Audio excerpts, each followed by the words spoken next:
Thank you everyone for coming. My name is Philippe. I'm the founder and chair of the Institute for Greater Europe. We are a youth-led organization, and we're very happy today to be working with Amerikahaus for our panel, Forever Young, the role of youth in human security. Our organization is here to try and bring young people together from across Europe and beyond to work in dialogue with policymakers into how we can really help build youth's role in human security, but also in relations of Europe around the world. This was a very natural fitting point for the MSc in Amerikahaus this year, and we couldn't be happier to be working today. Human security, interestingly enough, first in a modern sense developed in 1994, almost 30 years ago. Freedom from fear and freedom from want was a UNDP report into what human security can mean for the UN and beyond. Right now, 1.8 million youth are not quite there from being free from want or free from fear. So what we're going to be doing today is discussing with our incredible panel and our president, Sam, who will be moderating, what we can do to bring together youth and indeed finally try and bring about some of those issues to get free from fear and free from want. Thank you very much for joining, and without further ado, I yield the floor to Sam Crooks. Well, thank you very much, everyone, for joining us today at our panel event at the Amerikahaus, and thank you very much to the Amerikahaus and to Dr. Feldmeier and his team for all the wonderful assistance that they have given us. Our event is titled Forever Young, Rethinking the Role of Youth in Human Security, and we'll be particularly focusing on ways in which young leaders, the emerging generation of young leaders, can contribute to and lead initiatives focusing on cultural resilience, social innovation, cross-border collaboration, and the impact of technology on security. To help us on this journey over the next 90 minutes, we have 4 wonderful speakers who have all very kindly agreed to take some of their time to share their insights, their opinions, and their perspectives on these very insightful and exciting issues. In particular, we have Minister Þórdís Gylfadóttir, the Finance and Economics Minister from Iceland, Ms. Deborah During, a member of the Bundestag for the Alliance 90, the Greens Party, and also spokesperson for that party on the issue of foreign affairs, Dr. Fonte Akun, who joins us as Executive Director of the Institute for Security Studies in South Africa, and Mrs. Olena Tregub, the Secretary General of NACO, the International Anti-Corruption Committee that was founded by Transparency International and is currently based in Ukraine. Without further ado, we will begin with some opening remarks. Each of our speakers will speak for about 5 minutes, just speaking on particular perspectives, things that they have to offer. And then after that, I will ask some questions, and then we will pass the floor, most importantly, to you, our audience. We want to hear as many questions as we possibly can from as many people here to get just as much of an exchange of ideas as we possibly can. How we will manage that, we will come to later, but without further ado, I will hand over to the Minister. Thank you very much. Lovely to see you here. I am gonna use my minutes to connect the Icelandic nature and then the main challenges that I see. As probably some of you know, my country is a volcanic island. And in the past 4 years, we have seen that a major volcanic system is becoming active in the country. And a new reality is setting in where periodic eruptions are likely to threaten our infrastructure around the most populated area of the country. And we can also anticipate that there are maybe risks to lives and limbs. It is a situation that is completely out of human control, but we still must adapt and do what we can to contain the damage. And in this case, a volcanic system has lain dormant for about 800 years. So Iceland 800 years ago is obviously not the same country as it is today, or the society. And there was really no way of knowing if it would start again now, or in 50 years, or 100 years, or 300 years. So now it seems to be happening. Now almost every day brings news of scientific monitoring of lava flowing under the surface of the earth, and we all become experts in that. And we try to predict where the next rupture would come up, take place, and we have to decide how and when to evacuate towns, ask people to leave their homes, and so forth. And although these sorts of risks have not been on top of our minds for decades in Iceland, we still knew that there would probably come a time when we would have to face these sort of risks again, and maybe it will turn out that some decisions were made that will start to look questionable in light of these new risks, or we could get by with manageable damage. And I mention this because I feel that the world is going through a similar situation when it comes to geopolitics. When Russia started its war of territorial conquest against a peaceful and sovereign neighbor, we were witnessing something that most of us had probably considered to be outside the realm of a likely reality in the upcoming years. Most of us. I know not all of us, but most of us. And I would say especially my generation was promised that this would not happen again in Europe. Like, we created a system and this was all supposed to be fixed, and then it's not. An immensely dangerous volcanic system of dangerous political movements is starting to show signs of being reactivated in Europe. Autocrats are gaining support, and many people who enjoy the enormous benefits of freedom and democracy have started to believe that they would be better served by strong and repressive leaders. But unlike with dormant volcanic system, this is a totally man-made crisis, and it is in the hands of leaders across the world to make decisions not only to mitigate the consequences of the current risk, but to eliminate the risk altogether and finding ways of winning a consensus among nations that the affairs of states should be governed by law and not by force. And this forum we are especially talking about the role of youth. And for me, the biggest responsibility of my generation, a generation that is coming into power in Europe, is to protect and promote the vision of the world that the post-war international system is based on. And there, I do believe it's important to remind ourselves, and especially older generations as well, that the UN is not about its institutions. The EU is not only about political integration. The EEA agreement is not only about business, and NATO is not about weapons. All of these organizations mention individual human rights, democracy, and the rule of law as the main reason for their existence. And in the very first lines of their founding documents. And let us never forget that without freedom, there can be no true innovation or true culture. If you're not free to criticize, if you're not free to create, you can't talk about innovation and progress. That is a fundamental thing. And I believe that if we are to defeat the challenge to our international system, we must not only be preoccupied with deterring enemies and defending territory, which we absolutely must do, but we must also remember that we need to attract new allies and solidify internal support for individual human rights, for democracy, and for the rule of law. Unfortunately, we have now extremists to both the left and the right who feel that it is justifiable to sacrifice individual human rights to solve our common problems.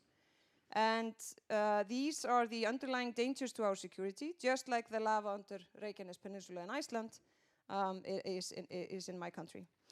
And while I say these things, I still think that the most important message of all is that while we need to be aware of the risk, we must also not allow ourselves to be afraid. If our young people are afraid of the future, they will not value freedom, because it goes down with fear, and fear is used to take it away from individuals. So I think that it will be initial comment here. We need to be aware of the dangers that we face, but how it all turns out is still totally in our hands.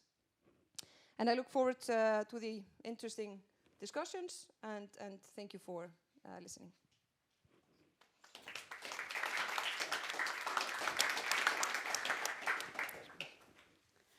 I'm really happy to see so many young persons here, because that's not normal when we are at the Munich Security Conference. And I'm especially happy to see so many women here in this room, because that's also not normal in the Munich Security Conference. It's getting better, but there's a long way to go. I'm Deborah Düring, I'm a member of the parliament, I'm from the Green Party. And I decided to run for parliament 3 years ago because I didn't want that old white man make decisions about my future. So at the end, it worked out. I'm there. I'm spokesperson for foreign politics. And there are mostly old white men sitting in the rooms all the time. And sometimes they think I'm the intern, maybe sometimes I'm also member of a team, but I'm member of the parliament, they normally look at me like, who are you? You're young, you're a woman, you're left. So that's the reason why I'm here and why I'm really happy that all you are here. Because I totally agree that if we talk about the future, we have to talk with the young generation. It's our future that we at the moment are like making decisions for, or other people are making decisions for our future. And I'm really sick about, or I don't want that other people tell me how we have to do something. I want to decide what we want to do. And I think at the moment, we are in the security politics and the foreign affairs politics are on a really important point. We can decide which way we want to go. And we have a lot of problems. We have really a lot of crazy old men doing crazy things in the world.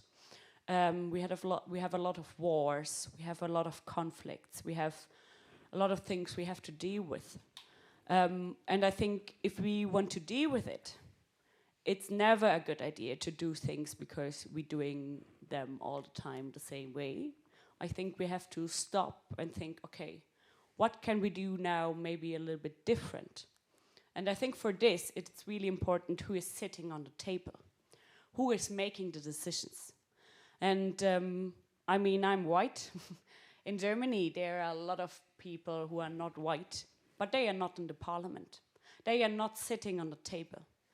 We are talking over people and we don't talk with people. And I think that is really important that we change this. Because, yeah, we have to deal with this different huge conflicts we have all over the world. But it's our future here. The future of you, the future of me, the future of the persons here on the panel. And I think I want to change the future. I want to live in a world with peace, with justice. And yeah, maybe sometimes the people say, oh, Debbie, come on, come to reality. But I think we can do it. But for that, young people have the space to say what they want. We need the young people that they can make decisions.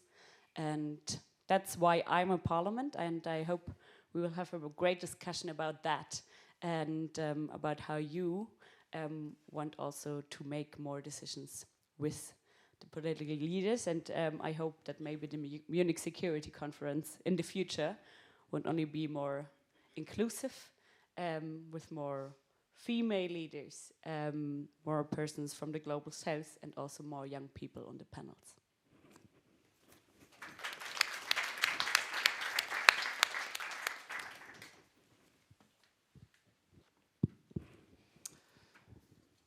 Distinguished ladies and gentlemen, it's an honor and a pleasure to be invited to contribute to this conversation on youth and the future of human security. The first observation I would want to make, coming from the think tank space where we make our living working on policy-related research, is that in fact the youth remain very active in the present in different spaces on the continent. The second observation I would want to make is when you look at youth in human security in Africa, the youth, the median age is 19.7 years old.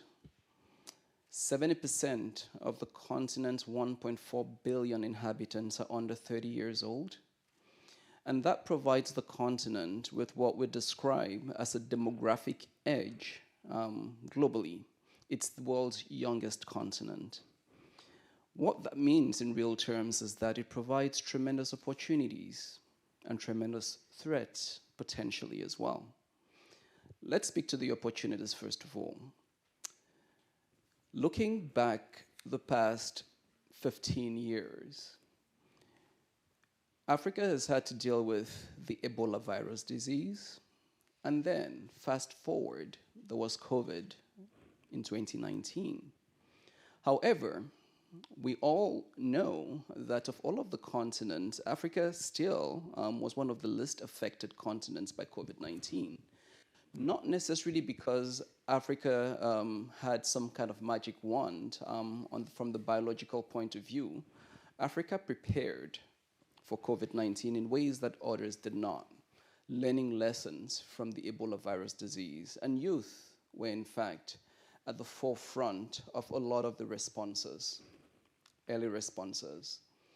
So I'm sure that when you turn on the TV and you look at the newspapers, you hear about coups in Mali, Niger, and Burkina Faso.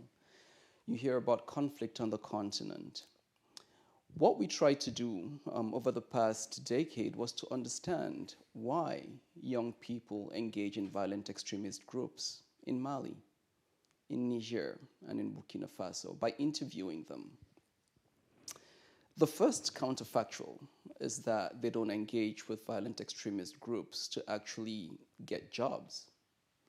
Often they engage with these groups in order to protect their sources of livelihood, because a lot of violent extremism takes place in spaces where the government cannot provide the basic service of security. What that means, in fact, is the negotiation of youth belonging to violent extremist groups is a means through which they do not only protect their source of revenue, but also their families.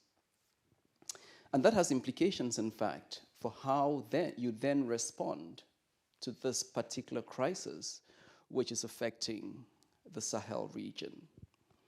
The second observation to make about this phenomenon is that when you look at the structuring of violent extremist groups, it's like a pyramid. With the leadership, you look at Iyad Agali. Iyad Agali is approximately 64 years old. However, when you look at the middle management of those groups down to the base, a lot of the foot soldiers are youth. You've got to design different intervention mechanisms targeting different layers of terrorist groups, and a security-based response is inadequate and would not effectively address the issue. Another observation that we found was that women were actually active facilitators in these processes, not because they opted to, but because it was built into the social systems within which they lived. So how do you get them not to work in these groups? You de-incentivize the root causes. Why I raise these issues is because since 2012, the violent extremist challenge has not been addressed.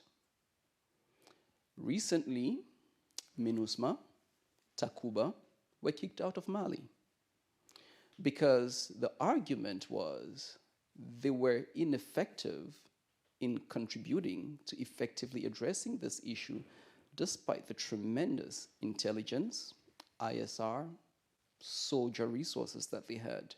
And guess what? The Malian coup leaders turned to Russia. So in fact, these Malian coup leaders, what makes them different from the previous leaders of Mali? Assimi Goïta is 37 years old.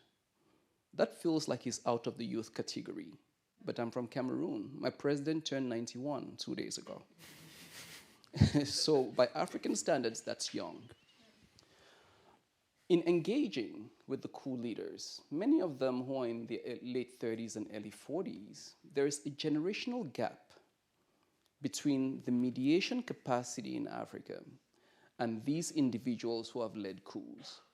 So what you might read as a turn towards Russia could also be read through the prism of a young generation in Africa, which is seeking to redefine relationships, not based on the colonial past, but on the potential for a different future. And coming from that space, I mean, I don't see many Africans in the room, I think we need to engage with this youth differently because they have the potential to contribute to negotiation processes, and they are doing so actively. They're trying to transform their political processes in Senegal at the moment, where the president postponed the elections. They're actively on the streets, potentially at loss of life, to make the changes that they want to see.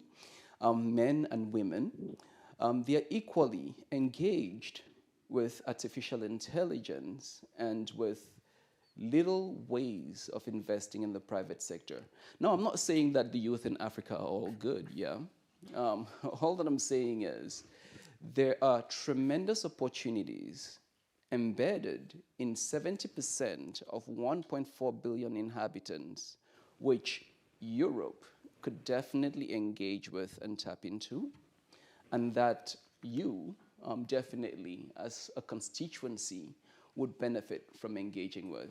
And I look forward to a very fascinating conversation. Thank you very much.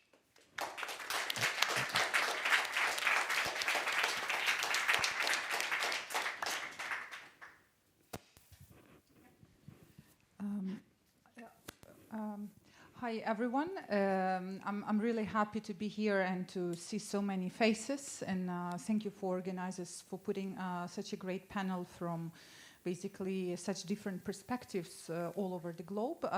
Apparently, I'm from Ukraine, and I just want to give you some, perspective that I see now when it comes to emerging leaders and when it comes to this beautiful topic that we have, Forever Young. When I was thinking before this panel about this topic, names of Ukrainian young people came to mind. People who were very active in Ukrainian society, like Roman Ratushny, who was an activist who cared about environment, parks. He was killed when he was just 24-year-old in this Russian invasion. Or another person, Dmytro Kotyubailo, Da Vinci, he was only 28 years old, and he started basically fighting back when Russia initially invaded in 2014. And before that, he wanted to be an artist. But he ended up being a soldier and ended up staying forever young and dying. Also, a friend of mine, whom I knew personally, is Andrei Pylshikov. He was a pilot with the call sign Juice. He was only 29 when he died, just a few months ago, in a plane crash during the operation.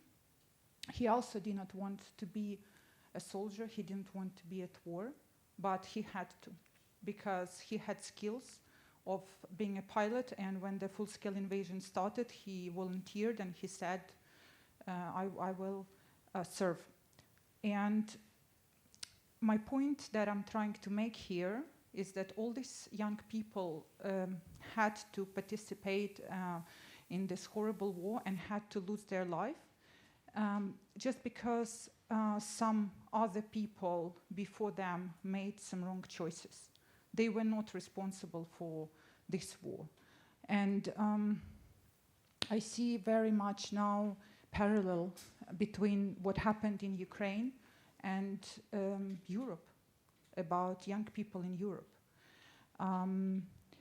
In Ukraine, when before this war, we were transitioning from Soviet Union, and politicians and big, all the leaders of our world, Bill Clinton and Barack Obama, they made decision, for example, to deweaponize Ukraine. They said that Ukraine should give up all our missiles, all our weapons, apparently our nuclear arsenal. Young people, of course, did not participate in those decision makers. But ultimately, and young people like the minister, like you said, they were promised that you will never have to deal with stuff like that. You can care about environment, you can care about human rights, about your creative realization, but you would not need to pilot a plane and die. Nobody was expecting that. However, the international world order failed. The rule-based order that those older people were promising us to be functioning did not function, and Ukraine was invaded. And so, of course, right now, all these young leaders in Ukraine, basically, they participate in fighting in the war, even though they didn't want to do it. And in particular, my organization, for example, I explained to you how much skills young people have now and how they are proactively trying to apply those skills to change their world, to enhance global security, like literally. For example, my organization, we established, as Transparency International initiative at first, but now we are a separate organization which is still in coalition with Transparency International. But our idea was to create good governance in defense sector so that it's accountable, transparent, and also it is strong and resilient in case we have Russian aggression, as it is happening today. And so we were looking at how to reform defense procurement, topics which are not very fashionable for young people, right? However, many young people understood that this is probably something that needs to be done in Ukraine, because it looks like probably Russia, who already invaded Ukraine in 2014, can potentially escalate this war, which did happen in 2022. Actually, 2 years ago. You see, I'm like living in a time kind of vacuum a little bit since it started. So also, look at this. Right now, Ukrainian young people, they have very good ability to do OSINT research. They study, for example, Russian weapons, and they analyze that, Western components, critical components like chips, like different CNC machine tools that produce weapons. They come from Germany, they come from the Netherlands, from the United States, from Japan, from Western, basically, countries. And they study how we can stop the supply chain. And because young people are so skilled at looking for stuff online, they are basically able to trace the whole supply chain of how those critical components get to Russia, through which Russian intermediaries, through which third countries, and they are helping very much right now the governments that are behind, because as you know, those sanctions are not working fully, because we still have, if maybe some of you do know this, but if we look into Russian missile, if we look into Russian military plane, majority of this weapon, it's made of Western technology. They do not have themselves technology, and they do not rely on Chinese technology. They need Western technology. So young people are helping it, and we have many NGOs in Ukraine who are focusing on this. So it's just an example that shows that young people, they have to face sometimes the challenge. And now when I want to come back to Europe, we now have a lot of discussion about Europe. For young people, always defense industry was something which young people didn't like, and they didn't understand why we have it. Weapons, it is so horrible. Why do we need to make weapons? We can make such better things, right? And right now, for Ukrainians, we understood that weapons, they protect lives, and they protect peace, and they protect freedom, they protect democracy. That's why we need weapons. And in Europe right now, you are struggling with basically boosting your defense industry. Their number of artillery shells that you're making, it's very much behind of what even was promised to Ukraine. And I was told that it is hard, for example, to to incentivize young people to go work at defense factory. They do not want to do that. In Great Britain, for example, they cannot find people to work and make submarines, for example. And it's a huge challenge. And I think that young generation in Europe, I think I still belong to this generation because in my mind, I'm still there.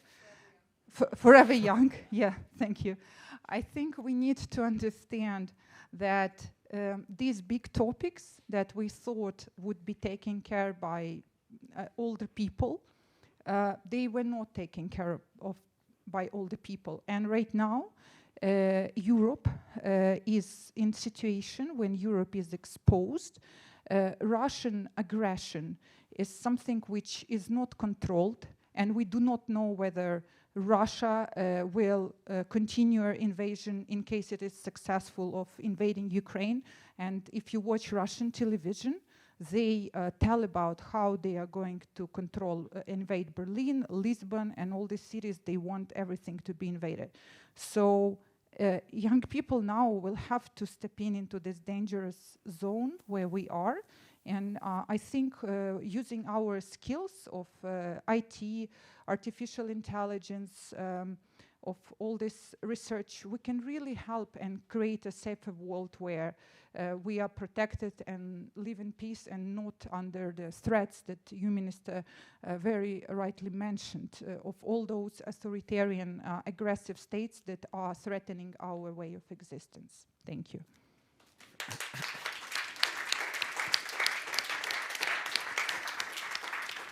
Well, thank you very much to our panelists for their opening remarks, and very insightful ones indeed. And the first of a small number of questions I promise that I will ask before we get to the most important part, which is the audience questions and get the discussion going. I think Ms. During and Dr. Akram, you both talked about the role of youth in different ways and how youth tries to engage in the policy-making space, the problem of old white men in policy-making structures that you've been involved in, but also the dynamism that is offered by such a young continent in Africa, but also the risks connected to that. So I suppose a question to both of you, and you can answer in whichever order you prefer, would be, what is the risk to society in Europe, in Africa, and around the world if young people are not sufficiently engaging with policy making, but also not being sufficiently engaged by policymakers in their own and older generations?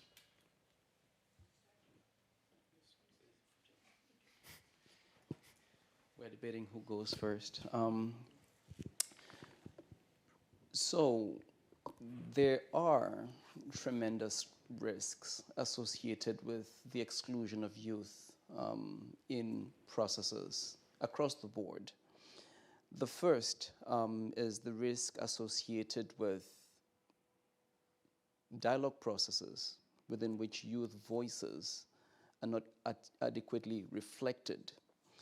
Now, you might think that that's a fleeting issue, but the exclusion of youth voices from dialogue processes today has implications for youth tomorrow and for the policies that emerge from these dialogue processes. The second is the quest for alternative options outside of existing systemic structures. And what that means, in fact, is searching for alternatives outside of not only the mainstream, but the systems that exist. The third risk to that is with the availability of technology and the ease with which conspiracy theories are actually disseminated, the non-participation actually feeds a lot of the rhetoric around conspiracies as well among the youth. And finally, I would not want to overemphasize the risks without looking at the comparative advantage as well. The first advantage of including youth voices is they sit at the heart of a number of flows within society, at the heart of the intersection between, at least in Africa, between formality and informality. The second is when it comes to innovation in the space of technology, in its appropriation and use, whether you're looking at mobile money or the development of new forms of production, they are a clear ally in the development of new economies. The third is sitting from where they sit on the continent, they are globally connected through their networks in ways that less able, technologically able generations are not. So these are the advantages to inclusion and the disadvantages of exclusion. So there is a political advantage, there is an economic advantage to inclusion, but there is also a tech advantage which drives the advancement of society. I would add on that at the end, the best political decisions are made if all different perspectives are sitting on the table. So we not only have to include more the young generation, we also have to include, for example, in the German parliament, I mentioned it before, different perspectives. For example, we talked about it before from diaspora organizations. We have to put the voices from young women or from women on the table, from LGBTIQ perspectives on the table. So I think the best decision at the end are made if you have the different perspectives, and then you make or you try to do a consensus and go forward. So that's why I think it's really important that the young generation is also sitting on the table. The second point is that I also think if young people are sitting on the table and are also thinking about how we want to shape our future, we will be better at the end. One example, social media. We in Germany have a huge debate about TikTok at the moment. I don't know who is on TikTok. But on TikTok in Germany at the moment, there are mostly far-right politicians. And I mean, we are in our fraction of the Green are debating about TikTok since I'm there, so 42 years now, and everybody's like, no, we can't do a TikTok. It's so difficult. We don't know who is engaging in it. Well, at the end, the result is there are only far-right politicians on TikTok and influencing the youth. It's just one example. I can make a lot of them. And we, as young members of parliament, we're always like, well, okay, we see that's difficult. We have to talk about how we can deal with that. Now we all have a second mobile phone, so we have a mobile phone for TikTok. But we have to deal with that because young people are communicating over TikTok.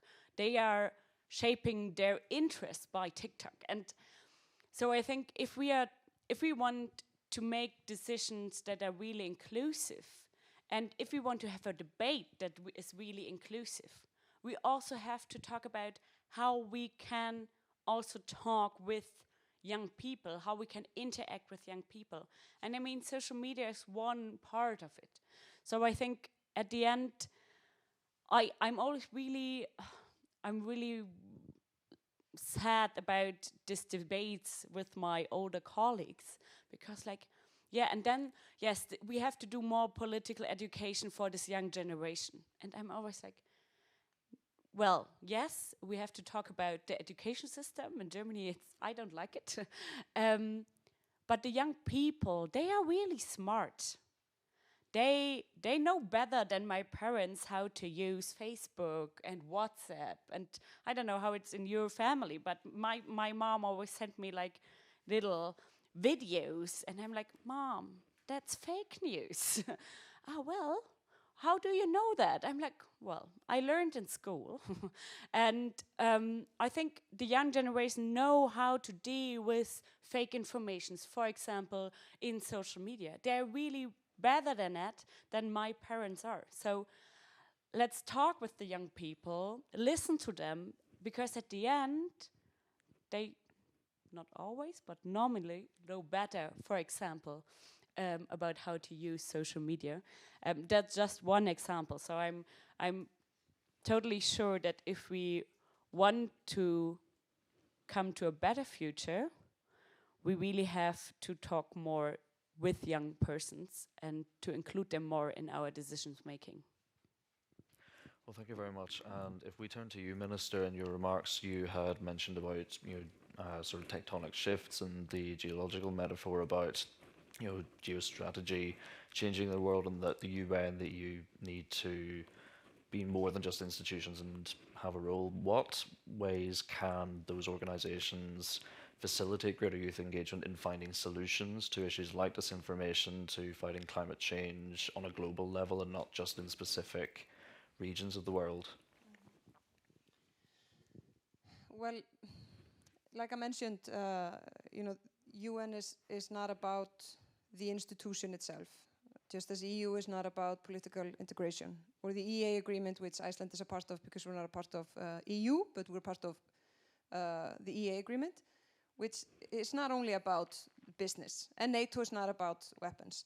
It is about these fundamental values that we share. And I think the international institutions have somehow, I don't know what word I should use. I could use, I don't know if they have forgotten why, like their fundamental role in this world, or if it's about some kind of complacency, or if it's a mix of those with too much bureaucracy. I mean, I've taken part in, I was a Minister for Foreign Affairs for 2 years. And I went to UNGA in New York. And, it's big, everyone is there, it's amazing. You have a packed agenda doing all those things, and it's really inspiring in a way. But it also, it was not inspiring in all way. I mean, I felt, I was worried when you just looked at how it goes. I feel like there are so many of us, and that applies to the younger generation as well, that we are just screaming our message out there. We don't care even if no one's listening. It's just like my statement was so clear, I'm going to check that box and I said it. You're not having a dialogue with anyone. You're just making a point, but it's not a debate, it's not a discussion. You're not ready to listen to very different kind of views to somehow move things forward. And I think, for example, UNGA is too much like that. Everyone, leaders, all kinds of politicians are running around, making their statements with very busy schedule. And if I had like one thing that I would want to change within those institutions, it would be way more informal work, that we would use the time just to put these leaders in a room with no talking points, with no whole of this team where you're just with your script and you're talking from some points that has been, a lot of work put into it. But eventually, it is all about human beings. We're just, it doesn't matter who you are. You're just an individual with your opinion, with your dreams, with your values. And sometimes I think that if institutions and politicians would just be more direct, be more sincere, be more authentic, and just speak their mind and speak to each other, I think that would make a lot of difference. Because for me, I mean, the UN is extremely important. And the multilateral system, it's flawed, but it's the best thing we have. So you can, and for me it's often problematic to, I don't want to criticize it too much, because then I'm just feeding the wolf, being the countries that want UN to break because it suits them. It doesn't suit me, it doesn't suit Iceland, and it doesn't suit the allies that come around with those fundamental values that we need to protect.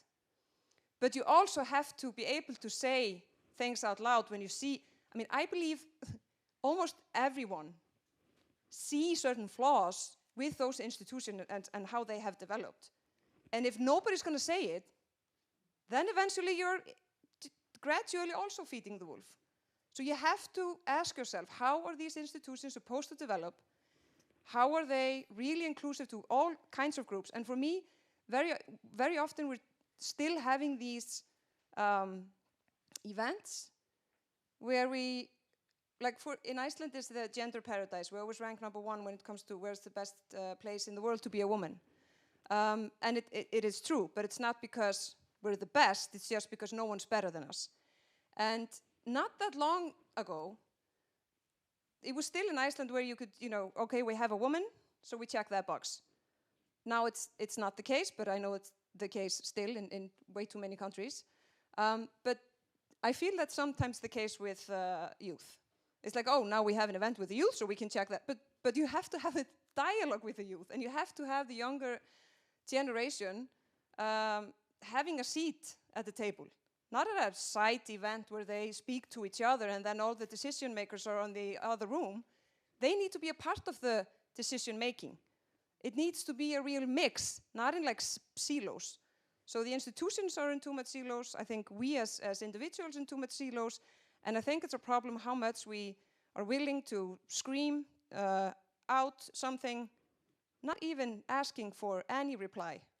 So what's your point then? I mean, hooray for you for saying that, but it doesn't really matter if you're not ready to have any dialogue. And if that's not going to be fixed, I am worried that we will have a problem with democracy, because those fundamental values are the first line of defense. With resilient societies, that's the first line of defense.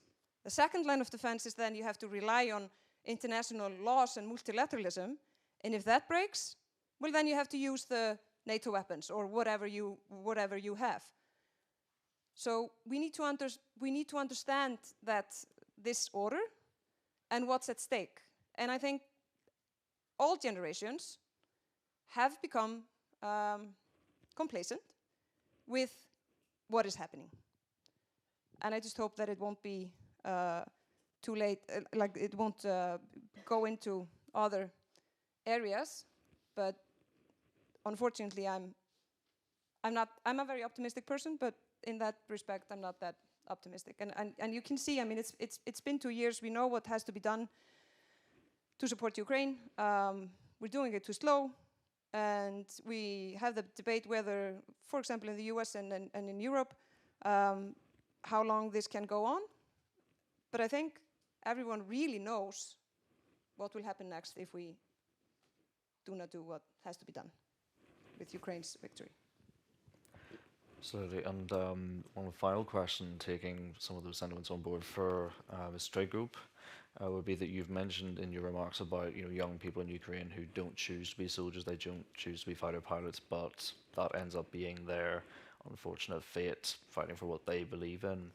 And with those remarks about resilient democracy, are we starting to look at the next generation of young leaders in human security in other areas, generation that will have to face more conflict than peace, or will it be a generation that has to navigate a world where instability is normal and stability is something that is aspired to but perhaps difficult to reach?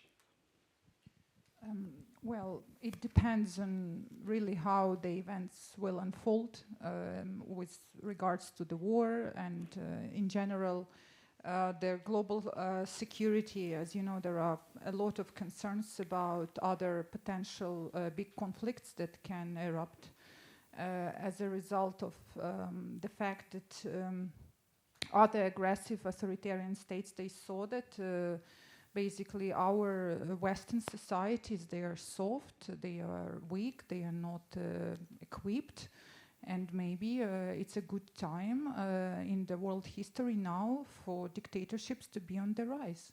And this may happen. This may happen.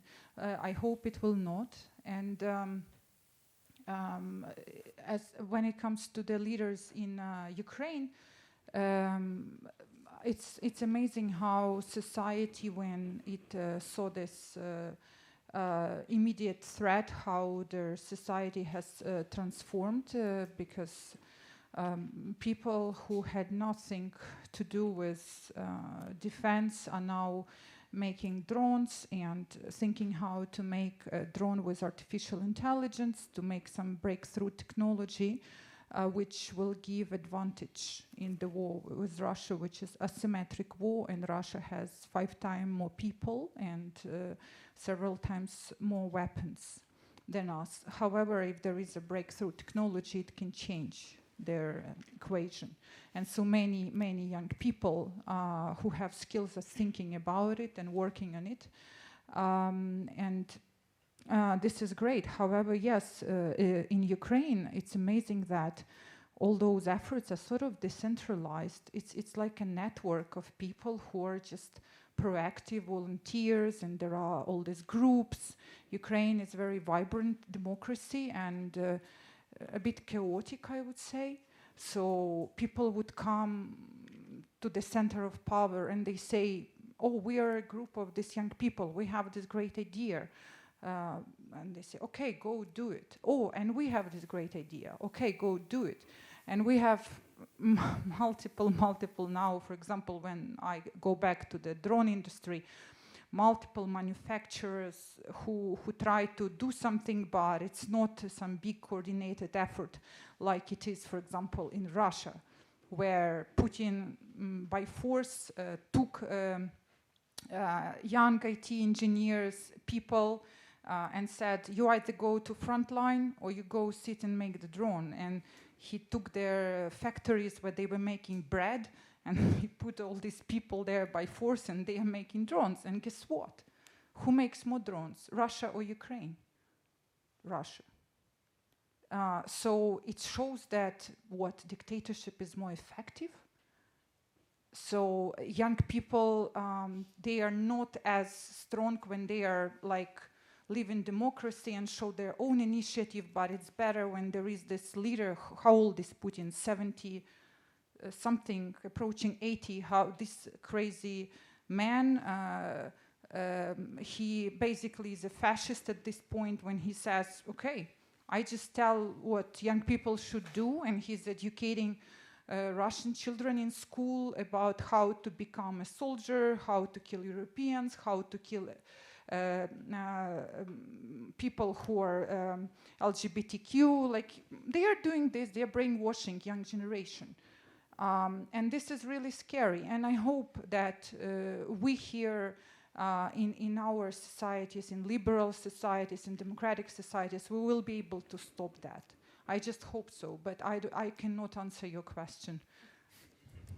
Well, I won't hold that against you, but thank you very much for your answer. And with that, we turn to some audience questions. So the way that we're going to do this is, please raise your hand.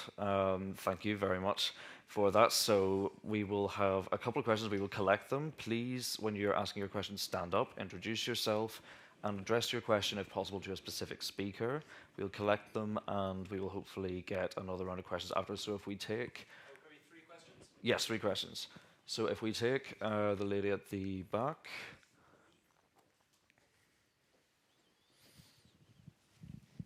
Hello, my name is Sarah. I'm from Hamburg, and I openly apologize for my English skills.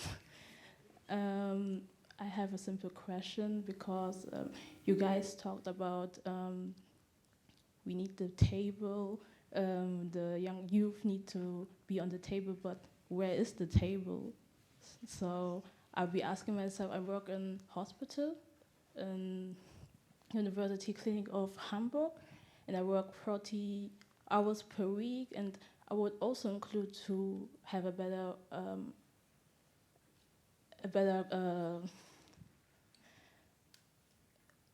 society, and but I can't because I'm working too much. But I love political, and I love medicine. I love a lot of things, but I'll be asking, where's the table? Where can I sit? Where can I talk? Where can I discuss? And I would like to know if you guys know where I can include myself. Do I have to get a specific degree, or should I be a doctor or a doctor professor? Or I'll just be asking, where's the table? Yeah, this is a simple question I'll be asking myself. Yeah. Thank you very much. And did the gentleman at the front have a question as well? Hi there, thank you very much for your insights this afternoon. My name's Amir. I work for a family office in Saudi Arabia. I was wondering what role you see the private sector having in actually accelerating governance and participatory governance from youth, and whether or not there are shortcomings around this and the relationship between government and the private sector has to change around governance standards, accounting standards, and actually creating space for younger generations to actually inform decision making around areas such as climate, cross-border commerce, and where you see the shortcomings around this actually being mitigated in the future. Thank you. Thank you very much. And we'll take one last question. Yes, the gentleman at the very... we'll come back to you, don't worry. Okay, please ask your question. Thank you. I'm Stephen Grobert. I'm here with Foundation Mercator. Am I too loud? It's all right like that. And my question is, it has been 6 years since Greta Thunberg's Our House is on Fire speech. And seemingly for us young people, nothing is happening. Instead, the global north seems to be locking up its borders. We talk about the immense and tremendous human capital in the global south, and how the global south is the most threatened part of the world by climate change. But it still seems like we are not acting. In Germany we have, for example, the speed limit on our highways, which scientifically is proven to lessen carbon emissions tremendously and would be a small political step. But we are just not acting on it. For us young people, it just seems like we are talking but not acting. I don't want to sound polemic, because polemic is intoxicating the climate discourse and inflating it. But in general, why are we not doing things? Why are we not publicly telling people why climate justice and acting on climate change actually helps us, and it's not just a woke topic or a leftist topic or something. That'd be my topic. Thank you. Great. And we will take the one last question from the person at the back, and then we will let our panelists offer a response.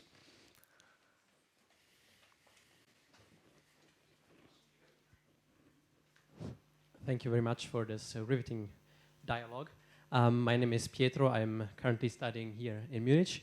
And my question is, how can we not only improve the active role of youth, but also implement or teaching the youth, or especially older generation, teach the youth how we can listen to each other? Because like the minister said, and this maybe also goes especially to Ms. Düring, because we in Germany are a really old country so there are many old people here.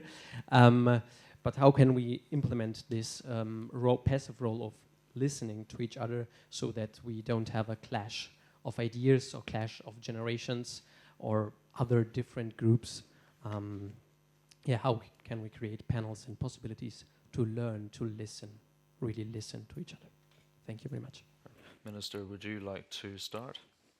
Yes, sure. These are excellent questions. I do not have excellent answers to all of them, but I will try. First, regarding where are these tables? I mean, this is a great question, and I would say, of course, it depends on in which country you are or where you would like to sit. For some, it's grassroots. For some, it's NGOs. For some, it's taking part in political debate or in a certain party. I mean, for me, I see many ways to influence and to change the world. Politics is a very good way to do that. It's not the only way. For some, it seems impossible. It's not. It is impossible, and every step matters. But there are. I would say that there are many places where you can find these tables. But then I just wanted to say that I think you should, I think the younger generation should never be afraid to just be themselves. do not try to fit in the box. It's very tiring, it doesn't work, and it's much easier to just be yourself, to speak up, and you will find your way. I think too many politicians, leaders, in every, not only in politics, but just in general, they try too much to fit in a certain kind of box that someone else created or the society tells you that you need to fit in. You don't. Regarding the questions on private sector, and I would maybe link them to the question on climate change. I mean, and you even mentioned that. I mean, for me, it's obvious that we need the private sector to find solutions on our main challenges that we face. Be it climate, be it just the change with, like you mentioned, the demographic changes in societies, especially in Europe. We will not find solutions to these challenges without working with the private sector. On the climate issue, I think we need to be realistic on, I mean, just for example, we are still very dependent on oil. And I believe that eventually technology could create some alternatives to that. But it's a very long way to go. And even in Iceland, where we only produce renewable energy, we do not import coal, we do not use gas, we import a bit of oil from our friends in Norway for our bigger trucks and ships and airplanes, but we only produce renewables. Still, in Iceland, I mean, our fight was not about debating whether we should continue to buy oil and gas from autocrats and warmongers, but it's a debate on whether we should produce more green energy. And what troubles me in this discussion is there is a difference of being fundamental nature protective, which is, I respect that, and I understand where people are coming from with that, but that's not the same as having it as a priority to find these alternatives. Because if we're going to stop use oil, we will need to create that energy with something else. And if it's supposed to be renewable, you will need to use nature to do that, at least until some other technology can maybe solve it in the future. I'm just a lawyer, I will not predict on that. But what I do know is that the alternatives come from the nature. If you're going to produce green energy, that means that you're risking the nature. You are using the nature. You're not just letting it be. And this is a decision that people need to take with their eyes open. What does it mean to become totally independent from using oil? That means the alternatives, which comes from the nature, which means risking the nature. And I think if we could agree on that, we could take the steps much faster than we can today. Thank you very much. Well, I tried to answer the really good questions, and I maybe would start with you, Sarah, because I often have meetings with people when I'm I'm from Frankfurt and I'm doing there my Wahlkreisarbeit, and sometimes people come to me and say, well, I don't have any idea about politics, but what I wanted to tell you, and then they are talking like half an hour what we have to change in Germany and in the politics. And I think the first question is, do you as person identify as a political subject, as a person that really can change things? And I think that's the first really important step, because, I mean, you are sitting here, you are talking, you have something to say, so you're a political subject. And then the second question is, find your way where you feel comfortable. Find your way what you can do really, really good. For example, I was in different political spheres. I was on the streets fighting in different groups, and at the end I said, well, I will try this Green Party stuff. And I was like, well, okay, I give me like half a year. Well, here I am. Now it's more than 5 years. I'm a member of the Green Party. And I like being part of a party because I can do stuff really good that really you can do in parties. But that's not all. You can do art, you can write songs, you can go on demonstrations. You find your way. And I know that it's really difficult in Germany, for example, if you are working in a hospital, or maybe you have children, you're like a mother, whatever. So I would ask you, what do you need to really act in your point of view as political subject? So if it's a dialogue, then I would give the question back to you. The second question, and it maybe is a little bit also with, or I will explain with my political career. I decided to run for parliament because I wanted a kind of revolution. I was like, okay, now I'm member of the parliament and I can change everything. And then there comes the reality. And I mean, you know, we are in a coalition, you know, the Green Party wants the speed limit, you know, the Liberal don't want the speed limit. Well, then we have a discussion about it. At the end, we don't have it. And I totally agree. We know we have to do more. You said it. We know we have to do more to support the Ukraine. And now I have two options. Option one is sit in the parliament being really depressed because it's not going fast enough, and I know it's not going fast enough. Or, and I choose this way, to fight on the little steps. And you mentioned the Global South. We now have a loss and damage fund. That's, you can tell something about that. It's good that we have it, but it's not good how it works. Or not, don't work. There's no money for it. It's in the World Bank. I mean, who is part of the World Bank? Who has the power in the World Bank? It's another topic. So there are also a lot of stuff we have to change that at the end, this loss and damage fund can really work out. And that's just one example. But I still are fighting every day with other members of parliament, with the civil society, with think tanks together, to being better.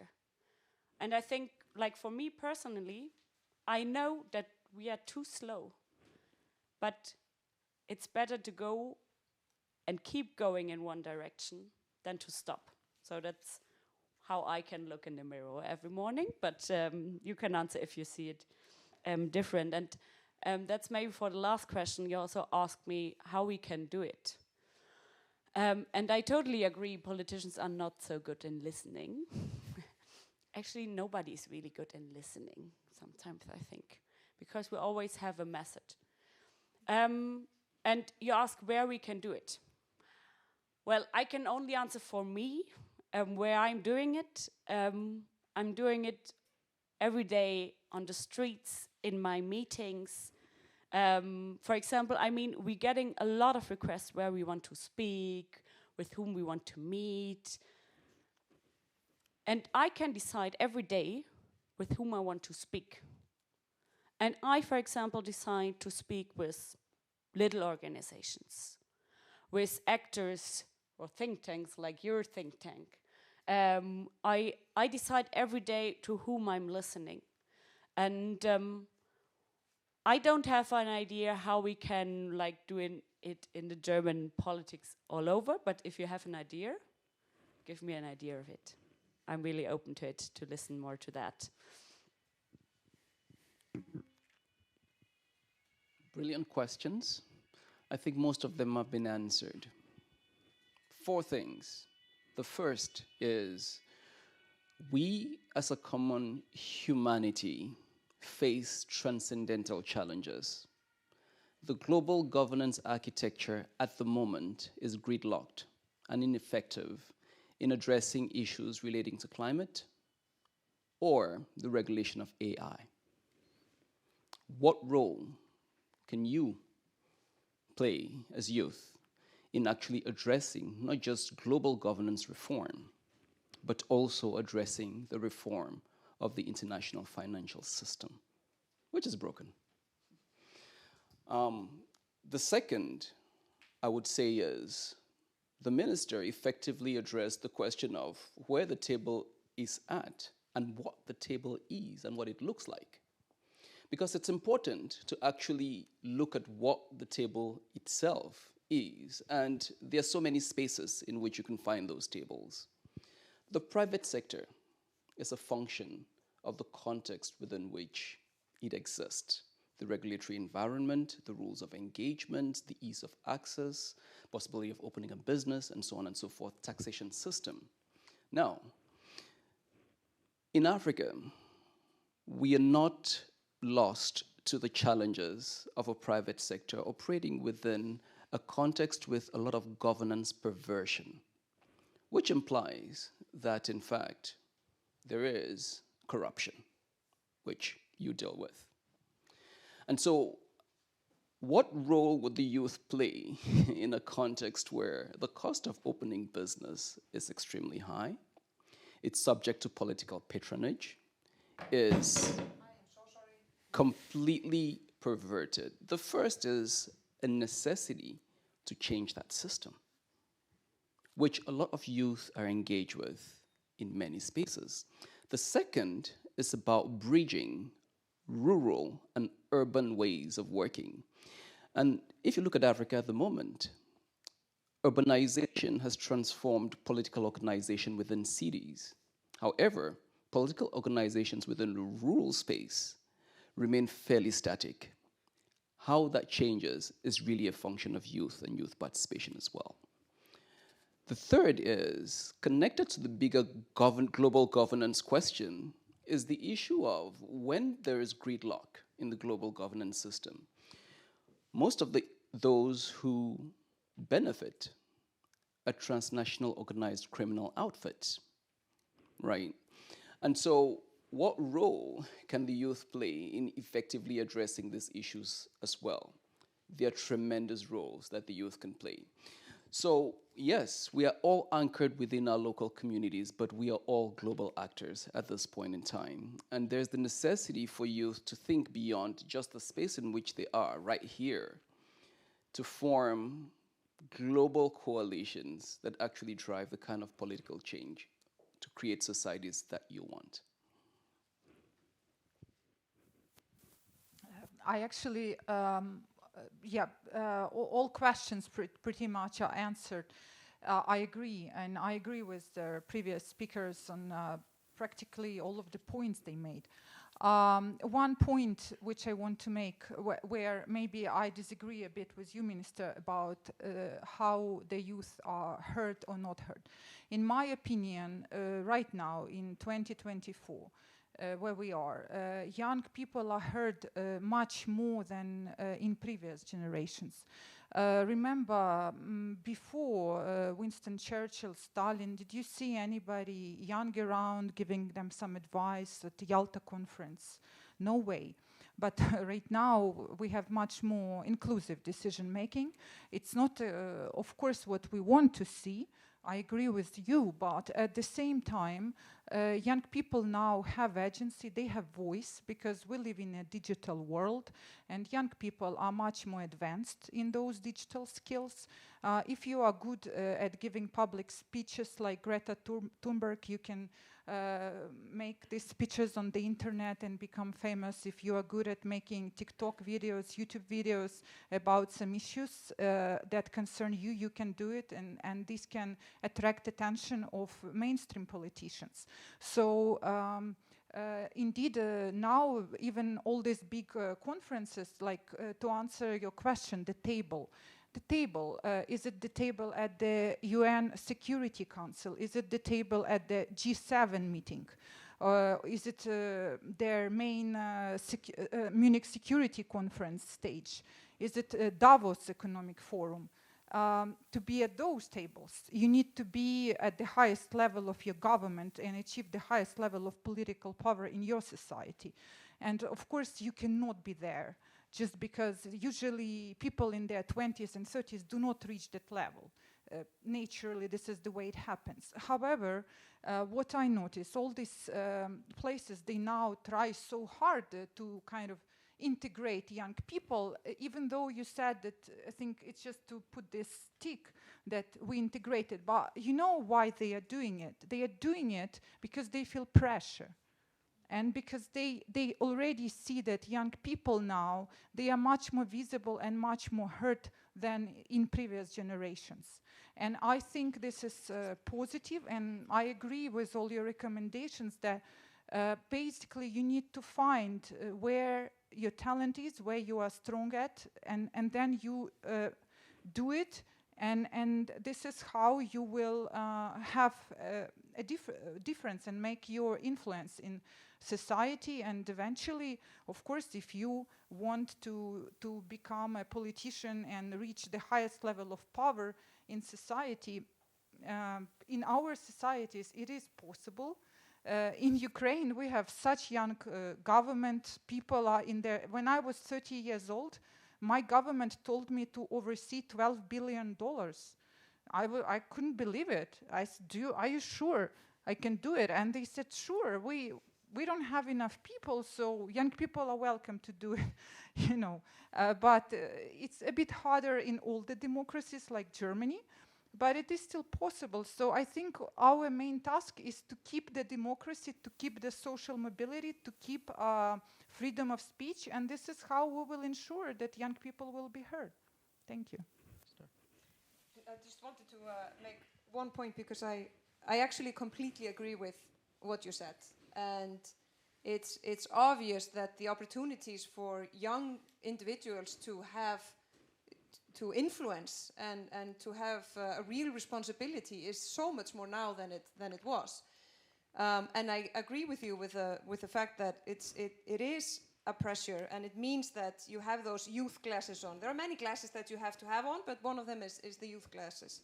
But my point was just that we need more, because you said that the mainstream politicians need to be influenced by the younger generation. My point is that we need more mainstream politicians that are the younger generation. We need more young mainstream politicians on the main stage at Munich Security Conference. And I think it flows together, and I think it's going to happen. I just believe that in these times that we live, I think I just think we have more responsibility to do it. And I think it's with a mix with the other generations, we will be able to do better, because some things you have as a younger person and other things you have as the older person. And we need more of the younger persons to, especially in these times now where everything seems to be kind of messy. Doctor? Well, just one line, right? I understand those who sit around the table at the UN Security Council and all of that. But in fact, if you can send a 19-year-old to war with orders to fight for you, that 19-year-old should be able to sit at the table with you as well.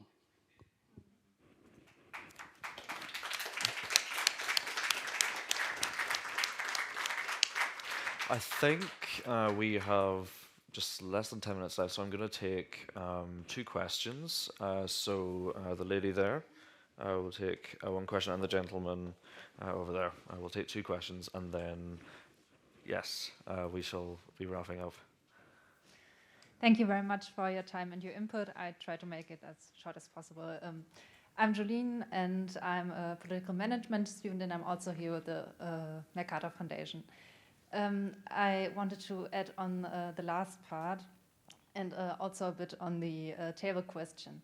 The first thing I learned in my studies is that systems try to maintain themselves, and that change is not really something that systems should be really open to. And I also see that this has also some kind of sense into it to protect democracy and so on.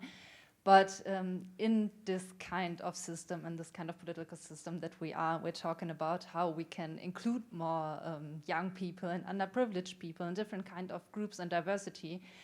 My question is, how can we change the structure effectively to make the kind of political, the political system and the positions in power, which are effectively in parties, more invitable for the youth? Because I know many people and I know many studies that also connect to the part that many young people are very political, but also very frustrated with the current system, and search other ways to catch on, but effectively to lobby, for example, in an association or foundation is not the same as being in political power in a party. Thank you very much. Thank you. And hello, my name is Mehtab Singh and I'm from India, as you can probably see that. First of all, I would like to thank the Minister for giving the encouragement that please do not fit in the box. So that makes me stand up and I mean rise and ask the question too.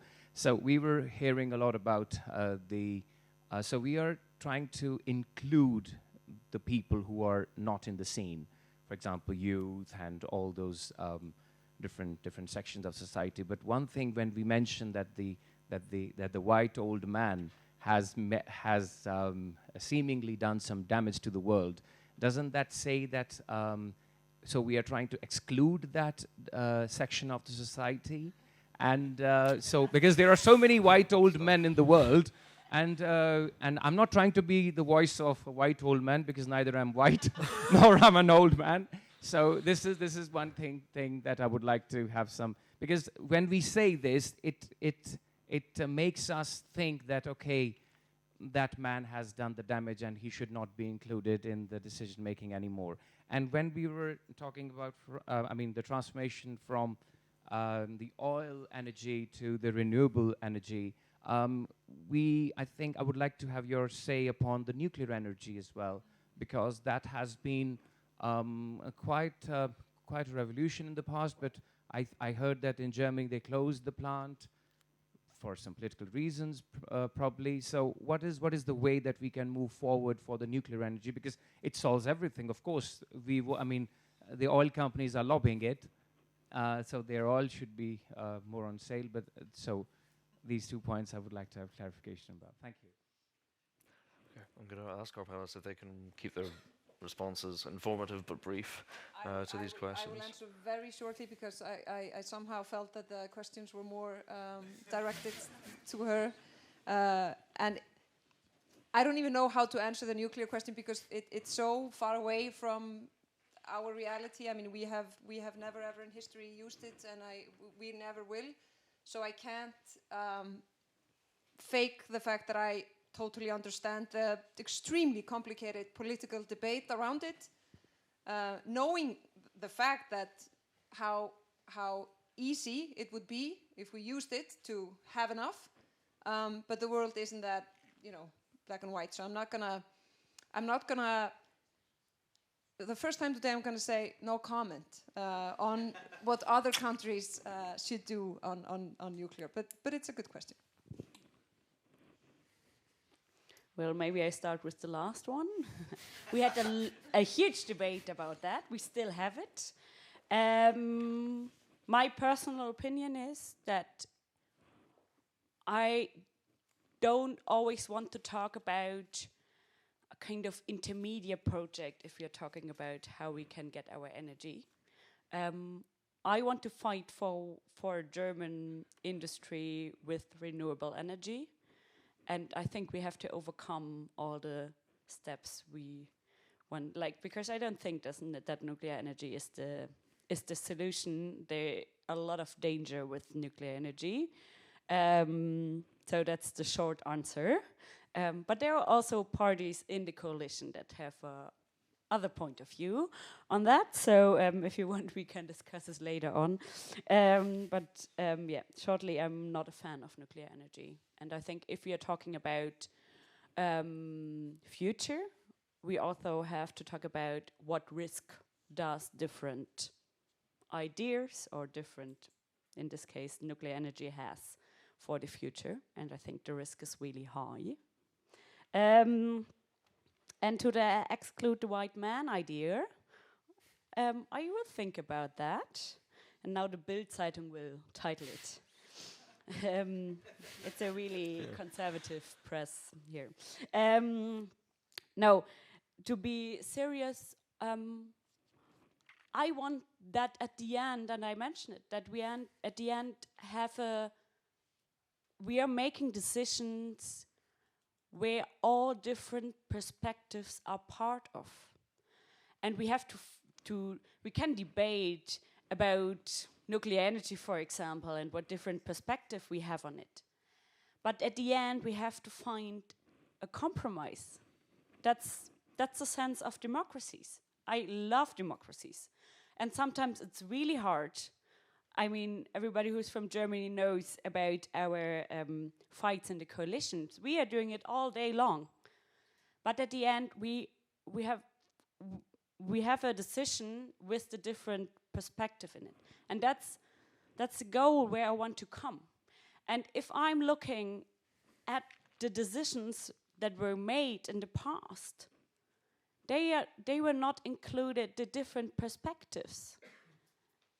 Mainly on the tables, also here in the Munich Security Conference, there's one perspective sitting on the table. And that's not sustainable, I think, at the end. So that's where I want to overcome this old white man debates or rooms. And the last question, well, how we can change the system? Good question. And I don't have the perfect answer on this. I only can answer on my point of view that, for example, I think it had different aspects. The first aspect is who can be part of a party, who has the time, who speak this weird language of parties. I mean, I'm from the Green Party, we sometimes have debate, and I'm like going out, I'm like, okay, well, come on. Nobody is talking about that. That's just a debate we are doing in our little sphere of Green Party politics. So I think we have to be more inclusive on different levels. First of all, where do we speak? Where do we meet? With whom do we talk? Then the second question is, and it relates to the question of Sarah before, who has the time, who has the financial resources to being part of a party? I'm really privileged. I studied, I had one job or two jobs, but I had time to do that. But not everybody has time to do that. I mean, you have to sit there in the nights, and then that at the end you really want to sit on the table. You also, after the meetings, you have to go drinking with the normally guys, because the women are going home, for example. So that's one point, for example. The other point, and I came into the party by the Green Youth, by the youth organizations, and I think we have to support more the youth organizations, because it's more fun to hang out with people that are the same age. And that's always politics isn't nice all the time. And where I'm going back to when I really need some energy for my fights, it's my colleagues from the Green Youth and also from the young Social Democrats. Because we have the same perspective sometimes. We support each other. We can fight on a political level, but so I think we also have to push this. And there are other perspectives, for example, the question I mentioned it before, who is part of parties? Not only young persons who are not part of parties, it's also, for example, BPOC persons who are not part of the Green Party. And we, for example, now have a huge progress in how do we get there. So I can't answer you the question, but we try to really getting better to that. And one last point, because we are talking... Unfortunately, we may, for the interest of time, have to, as we were saying, hang out with people our own age, but we may have to do that outside of this room. Young people have to elect. Indeed, indeed. I'll allow a quick 15 seconds from our two remaining speakers. Yeah, very fast about white old men. There is an anecdote, very brutal one, when a father decided to teach his son democracy. He asked his son, what pizza would you like today, and what movie would you like today? And the son made his choice. And then the father ordered the pizza that he wanted and the movie that he wanted. And he said, it's because I have the money. Basically, my point is that we didn't talk here much about economic inequality of our world, about the global financial system, and about corruption, which is strategic. There is, big imbalance in the world. And for example, my organization, we study all these topics, and I can tell you that young people are a big driver in fighting this global corruption, fighting money laundering, all these Panama Papers, tax evasion, because young people, they feel injustice. They feel that this is wrong, and why I am poor and have to work 3 jobs, but some old white man, he doesn't have to work because he has just the money flowing and he can do politics whole day. So basically, now we are in the world where we can change more of that because there is more transparency now, and I think we can move towards a more fair system. And then, of course, there will be less of those white old men at the table. My role is very simple. As the executive director of the Institute for Security Studies, I made a commitment to recruit more young African women so that their voices can shape human security policy on the continent. Well, on that note, I would like to thank our panelists.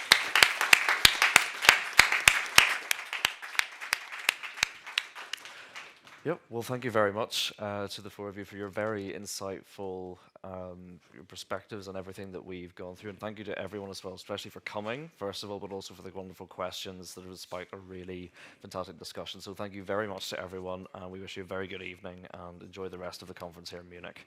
Thank you very much.